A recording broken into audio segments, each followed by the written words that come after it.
болчу. Кресло керек болгон үчүн чогулуп атасыңарбы же кандай? Өлкөнүн өнүгүшү үчүн чогулуп атасыңарбы? Маселе ошондо. Эгерде биригип алып бүгүн бийликти түшүрүп алып, эртеңки күнү карапайым калкты унута турган болсоңор, силерди дагы ушундай келечек күтөт. Ар кимибиз ар кайсы идеологияны ээрчибейли. Биз кыргызбыз.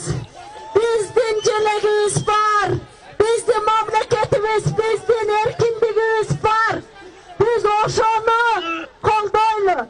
Жаштар келатат, жаңы жүздөр келатат, жаңы муундар келатат, акыйкат үчүн дегендер келатат. Ошолорго жол бошотолу, ошолорду колдойлу, ошолордун артында туралы биз.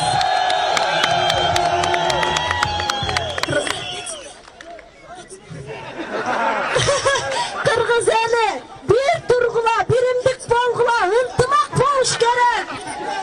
Саке кетсин!